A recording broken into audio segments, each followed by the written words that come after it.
Due Process, winner of 25 Regional Emmy Awards, including the 2014 New York Emmys for our coverage of criminal justice and current affairs. Due Process is a presentation of Rutgers School of Law, Newark, and the Edward J. Blaustein School of Planning and Public Policy. Studio facilities provided by the Rutgers ITV Studio, Division of Continuing Studies. I had no idea what I was being charged with. I never knew the person who they said I'd killed. A poor, clueless kid from Brooklyn, bullied into a false confession, locked up for nearly 30 years. It would take an international network of support, a law school clinic, a new kind of district attorney to finally win exoneration. David McCallum free at last, after 29 long years, on this edition of Due Process. Major funding for Due Process provided by the Fund for New Jersey, supporting informed citizens for an effective democracy. Additional funding from the New Jersey State Bar Foundation and the PSEG Foundation, making things better in our communities.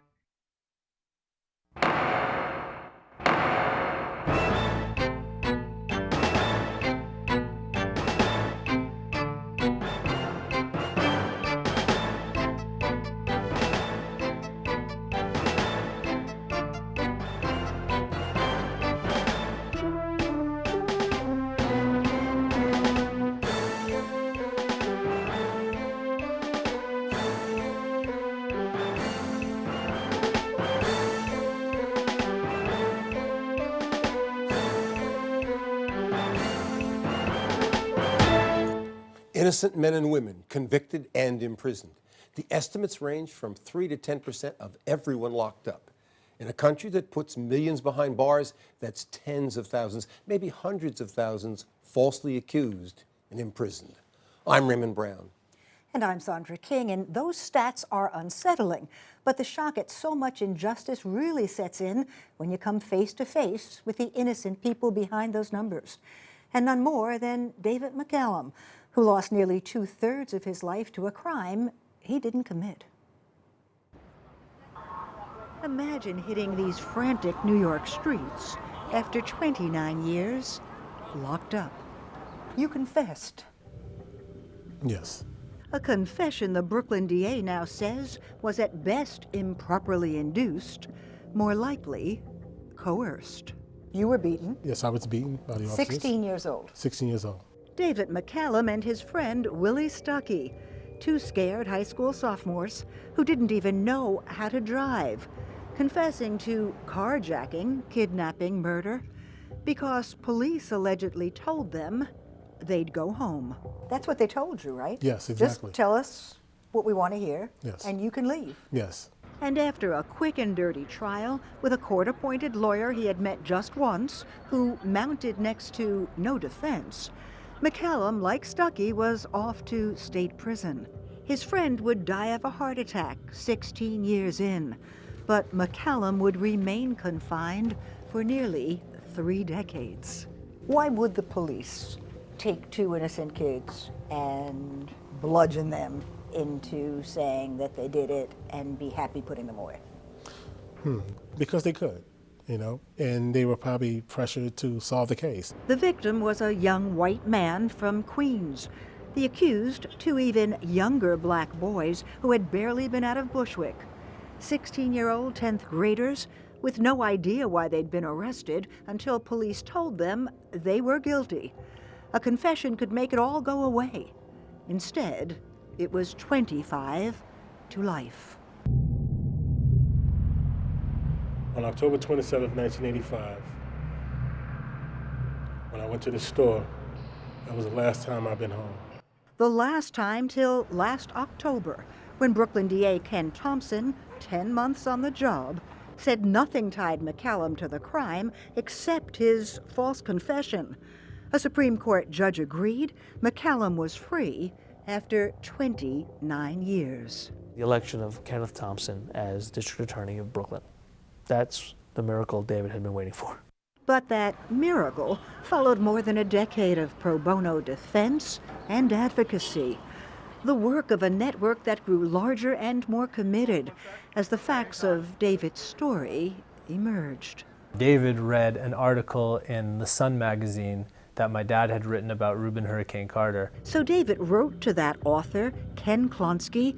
Ken, sold on David's innocence, reached out to Reuben Carter, who won his own exoneration after 20 years in Trenton prison. Carter, who knew of Oscar Michelin from an earlier case. He asked me to get involved, and he sent me the transcripts. And I called him and I said, this guy did not get a fair trial. We had David, who was a model inmate. So Oscar agreed to take the case, and it was a 10-year battle. And just before his death last year, Carter brought new attention to the plight of David McCallum with this op-ed in the Daily News, what Carter called his dying wish. My single regret in life is that David McCallum of Brooklyn is still in prison. And of course, Reuben was such an enormous presence and influence on this case, and David, I think, really gives him all due credit. A case joined by Professor Laura Cohen and her students from the Criminal and Youth Justice Clinic at Rutgers Law School. At that point, it was strictly parole advocacy, but very quickly, we became involved in the innocence side of the case as well. Cohen, too, was convinced that an innocent kid, an adult under New York law, had been falsely convicted, but her parole petitions were repeatedly rejected. The easiest way to get oneself out on parole is to acknowledge responsibility of one's guilt. And David, from day one, said to us, I will not do that. I refuse to do that. No way in the world I was going to admit to something like that. His pride and his integrity and the truth was more important than freedom to him, and that just speaks volume about the person he is. It's what you hear about David again and again. Like everyone who meets David, I was dumbfounded by his incredible poise, by his articulateness, and most important, by his absolute determination to prove his innocence. It's what caused Ray Klonsky to make a film about David, a documentary meant to spread the word about an innocent middle-aged man, falsely convicted at 16, who lost 2/3 of his life to prison. My name is David McCallum. I've been incarcerated since I was 16 years old for a crime I didn't commit. But David now has his life back. Having taught himself some law while inside, now as a free man in the heart of Lower Manhattan, he has a job appropriately at Legal Aid.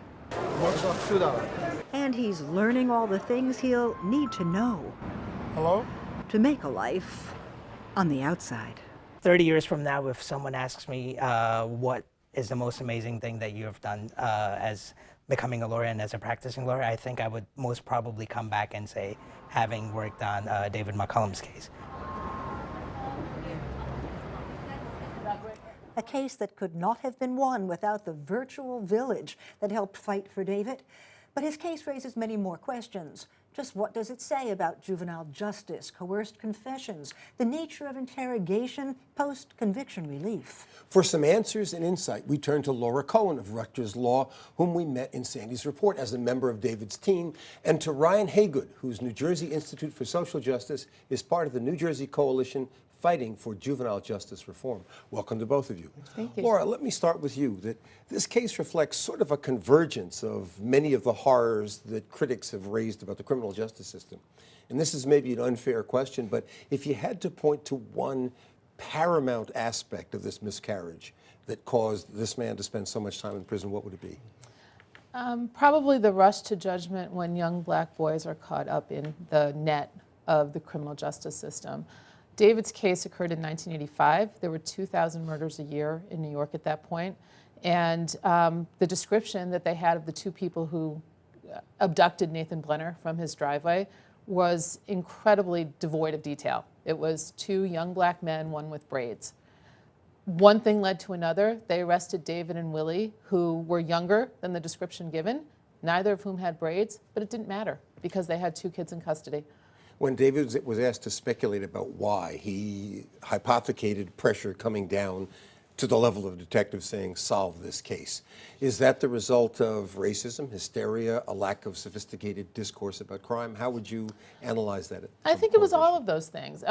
Added to that was a very personal issue here. The officer who was working the case, who was the lead officer in the case, had not yet actually made detective. And I think that perhaps he eventually earned his shield on the back of these two young boys. But it was all of those things, and I think that in that rush, faulty interrogation techniques were used, witnesses who were relied on who should not have been relied on. The police completely disregarded the utter lack of physical evidence that tied these two boys to the crime, disregarded the lack of any eyewitness testimony that supported their arrest, and it was almost like a petri dish of all the things that lead to wrongful conviction. You run a juvenile justice clinic. Yes. And yet when you get brought into David McCallum's case, he's in his late 30s. How does that happen? Well, my clinic does a number of things, including representing young people who are incarcerated in New Jersey's state juvenile prison system. But in addition to that, I have a particular interest in what leads young people to become caught up in the injustice or incarceration system. And so one aspect of that is young people, almost always young boys, who are convicted of very serious crimes when they're still in their teens and treated in the adult system. And he was 16. He was 16. Had he been in New Jersey, he would have been a juvenile. He would have to have been waived up. But in New York? In New York, once you hit your 16th birthday, this is still true today, there's some movement in the other direction, but once you hit your 16th birthday, you are considered an adult for criminal justice purposes. So it does not matter if you are arrested and charged with marijuana possession, with graffiti, with an assault, or with homicide. You are going to be prosecuted as an adult. And when you're locked up, are you locked up with other adults? Initially, up until one's 18th birthday, the incarceration is in a secure facility that's specifically for juveniles in the far regions of upstate New York. But from 18 on, one can be transferred into an adult prison. Kids can stay in the juvenile prison system until they turn 21, but that's a case-by-case determination in New York. Ryan, the particular focus of one of your initiatives is the question of juvenile justice. Sure. Is there any aspect of David's case that you think is paradigmatic or at least reflects some of the policy concerns you have more broadly about juvenile justice in New Jersey? I mean, I think Mr. McCallum's case provides for us an important window into the various places that our criminal justice system is broken. And we're seeing through this window at a time when there's a national conversation about the broken nature of our criminal justice system broadly. So the president, as you know, sounded off on this issue at the NAACP's conference last week when he talked about the real cost of our reliance on mass incarceration. And then went into a prison, something we've not seen before. We've not seen that. And he talked about the impact of mass incarceration and our reliance on that as a means of social control. And here in New Jersey, Laura and I are part of a broader coalition that's doing work around juvenile justice reform. And the cost here financially to incarcerate young people is quite extreme. So it costs $200,000 per child per year to incarcerate young people. And our part of our goal as we think about juvenile justice reform is to redirect those resources toward service-oriented facilities that are placed in communities where young people and their families live. So you're talking about what the professionals call the front end before you get into the system. But let me ask the same unfair kind of question you had asked of Laura. If you had to pick one of the policy notions that's been advocated or that is being talked about in terms of juvenile justice, what's the one on which you would place most emphasis? Well, one aspect of Mr. McCallum's story that's so striking to me is the way in which when asked why the police did what they did to him, he said, because they can. In the interrogation, he was presumed to be the person who committed the crime. He was treated as such. The evidence was mounted against him even though he was innocent, and ultimately he was convicted of a crime he didn't commit. In the past 15 years. But how would you change that? Well, I think part of it is how law enforcement does interrogation. You know, we think about it, the past 15 years, there have been 350 exonerations in this country. But false confessions in the juvenile justice context have resulted in about half of the wrongful convictions. So I think there's important work to be done in the interrogation phase, the way in which law enforcement interact, particularly with young people. when they're investigating a potential crime and when they're trying to determine whether there's guilt or innocence there. But Lauren, let me come back to you, the other side of this. I know you cut you off, Sandy, but the other side of that is that, and I've been a defense lawyer all my life, but it seems to me that one of the issues in David's case is ineffective assistance of counsel. Absolutely. Because the confessions of the two young men didn't dovetail, nor did they dovetail with what limited evidence there was. And some of that comes back to whether defense lawyers are always committed to their client's cause. How do you approach that? So just to give you some sense of the depths of ineptitude with David's case, the defense lawyer in his case ultimately was disbarred. He was court-assigned counsel. He was not attached to a public defender office, but he still could have availed himself of resources. He hired no experts. He did no investigation. As you heard David say, he met him one time before this trial. He congratulated the prosecution during his closing argument. And he only billed the court for $2,000. And he billed the court for $1,800. Even in 1985, that was an outrageously small sum. So, so he wasn't even claiming that he'd really done anything. Well, I don't think that he would admit that he hadn't done anything, but absolutely none of the objective evidence here indicates that David had anything approaching an effective defense.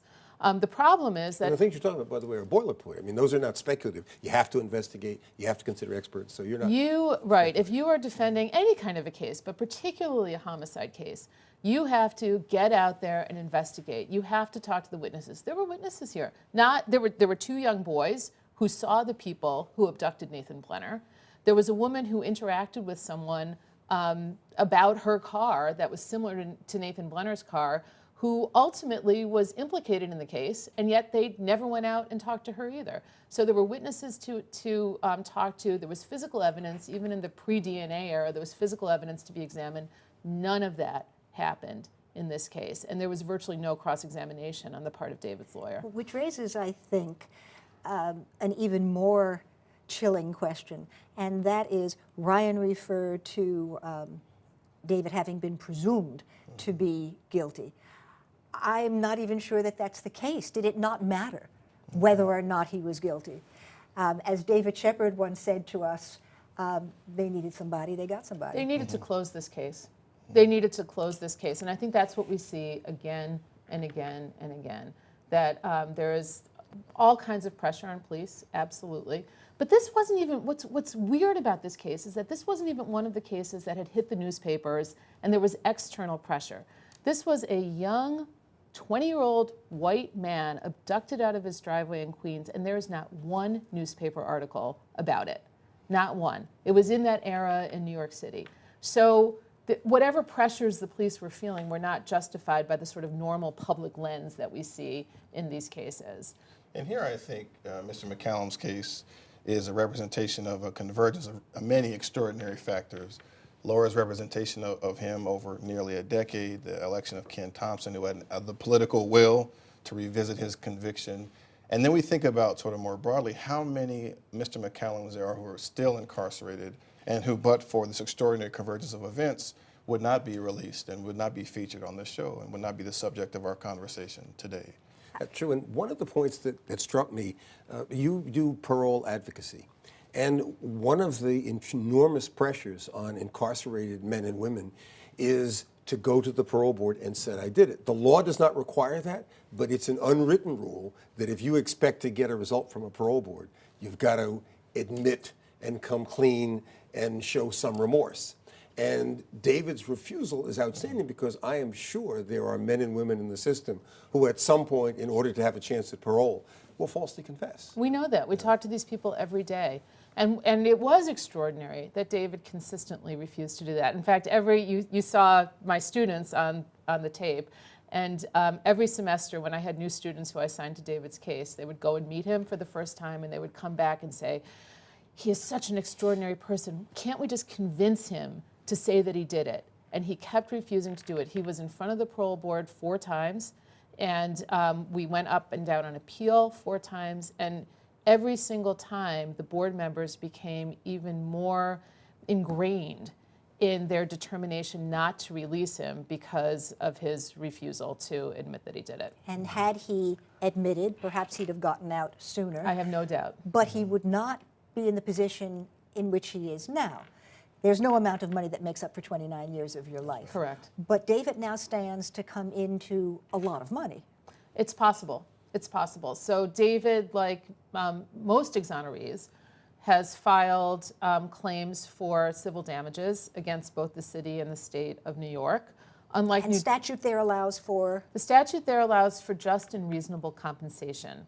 There's no limitation. In contrast, New Jersey places a monetary limit of either $50,000 per year of incarceration or alternatively 2 times whatever someone made in the year before they were incarcerated. Almost always the $50,000 ends up being a larger amount.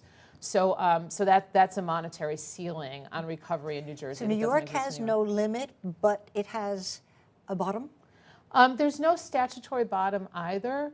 There seems to be a kind of working acceptance of the $50,000 number as being standard recovery in a case in which there doesn't seem to have been any bad faith And beyond on the part that, of law enforcement. Well, not that is provable. Right, right. Beyond that, he stands also to be able to get more in damages? So, right. So, as we've seen even just this past week, the city has kind of routinely been resolving these suits with multi-million-dollar damage awards through a negotiated process. And not why through is trial. that speeding up now? It's speeding up for a couple of reasons. One thing is that there is a real scandal around one particular detective in Brooklyn who was responsible for a number of false convictions. And I think that what's happening is that the city controller is trying to resolve those cases as quickly as possible. I think another thing is that we, thanks to Ken Thompson, thanks to the great work of the Innocence Project and a lot of the other advocates who are out there, we understand the phenomenon of false convictions in a way that we never understood it before. And we understand that it's a much broader thing than just DNA exonerations. David, there was DNA in David's case. It did not match to him, but it wasn't enough to exonerate him, right? The court system can only do, as Sandy suggested in her question, money, which isn't a compensation. But you've gotten to know David. He's obviously an articulate guy. I'm sure, Ryan, you've been down this road. What is the intangible, the thing that David has spoken about that touched you most that has nothing to do with money? David wants desperately, and he's succeeding in doing this, but he wants desperately to have a full, rich life on the outside. He wants to work. He wants to work with youth. He wants to have a family.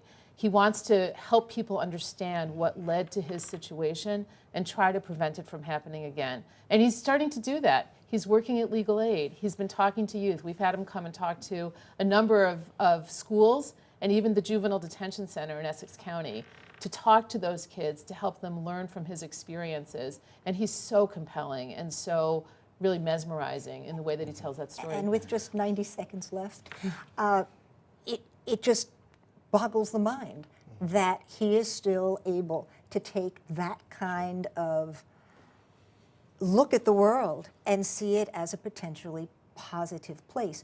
You work through the Institute, which, in full disclosure, I sit on your board. Working on problems of prisoner reentry. Is it tougher for someone, or is it easier for someone who's been exonerated, the money aside?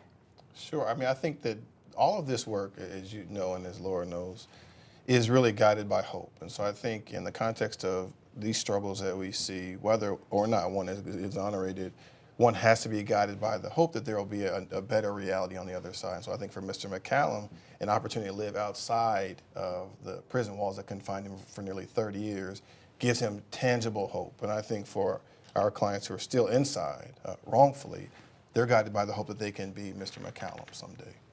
Or who've come out and in fact don't have a Laura to find them a job at Legal Aid and don't have a gathering, that virtual village I talked about, to help them through. It's interesting too because there's a lot of discussion at this moment about the role that race plays in the mass incarceration that we practice 15 here. seconds. And I think that this really is a moment for us to be mindful of the way in which in New Jersey, for example, though youth of color are just 30% of the overall population, they're 90% of those who are incarcerated, And that guides our work. Got to leave it there. But the issues raised by David McCallum's case are the issues we deal with each week on Due Process, the critical questions of justice in America. Our thanks to Ryan Haygood of the New Jersey Institute for Social Justice and Laura Cohen of the Criminal and Youth Justice Clinic at Rutgers Law School, Newark. You'll find us every week on both NJTV and 13, but you can also watch us on demand on YouTube or on our website, dueprocesstv.rutgers.edu. Let us be your go-to stop for the justice issues you need to know. For Sandy, producer Tanya Bentley, and all of us here on Due Process, I'm Raymond Brown. Thanks for watching.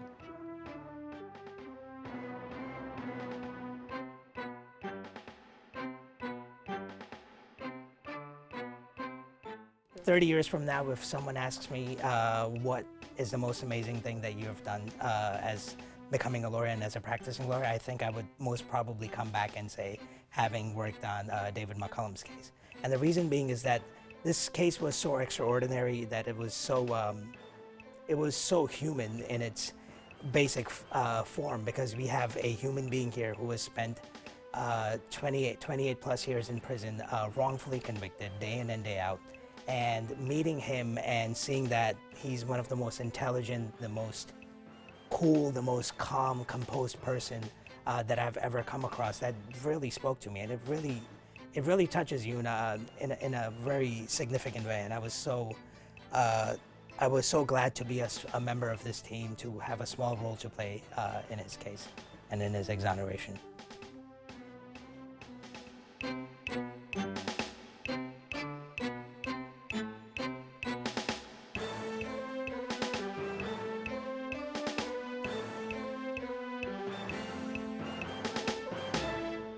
Want even more insight on law and justice? Become a fan of Due Process on Facebook. Follow us on Twitter and watch us on demand on YouTube.